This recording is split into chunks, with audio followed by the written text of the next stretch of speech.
grain offering.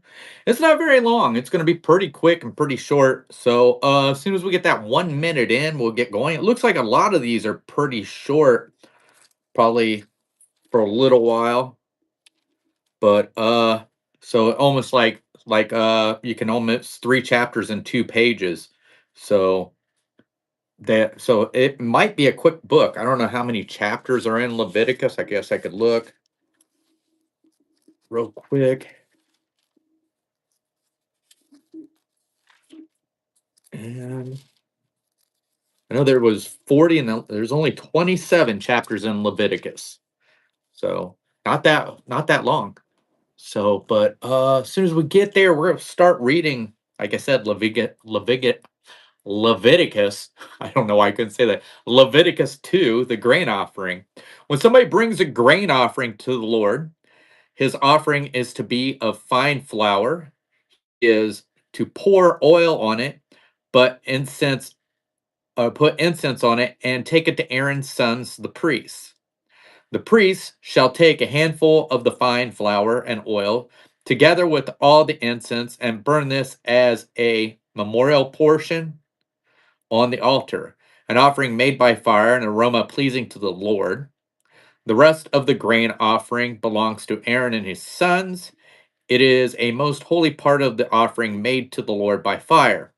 If you bring a grain offering baked in an oven, it is consistent of fine flour, cake made without yeast and mixed with oil, or wafers made without yeast and spread with oil. If your grain offering is prepared on a griddle, it is to be made of fine flour mixed with oil and without yeast. Crumble it and pour oil on it. It is a grain offering. If your grain offering is cooked in a pan, it is to be made of fine flour and oil. Bring the grain offering made of these things to the Lord. Present it to the priest, who shall take it to the altar. He shall take out he should take out the memorial portion from the grain offering and burn it on the altar as an offering made by fire, an aroma pleasing to the Lord. The rest of the grain offering belongs to Aaron and his sons. It is a most holy part of the offering made to the Lord by fire. Every grain offering you bring to the Lord must be made without yeast, for you are not to burn any yeast or honey in any offering made to the Lord by fire.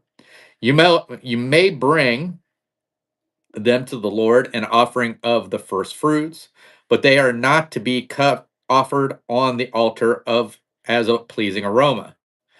Season all your grain offerings with salt. Do not leave the salt of the covenant of your God out of your grain offering. Add salt to all your offerings. If you bring a grain offering of first fruit to the Lord, offer crushed heads of new grain roasted in the fire, but oil and incense on it. It is a grain offering. The priest shall burn the memorial portion of the crushed grain and the oil together with all the incense as an offering made to the Lord by fire. So that's it. That is Leviticus 2. I said it wasn't going to be very long. Obviously, it wasn't very long. So that was the grain offering. Thank you guys for joining me. If you're here, Kevin, hello. Mar, if you're in replay, hello. Everybody else, hello. But we'll be reading Leviticus 3 tomorrow, the fellowship of offering. So thank you guys for joining me. I hope to see you tomorrow, and I hope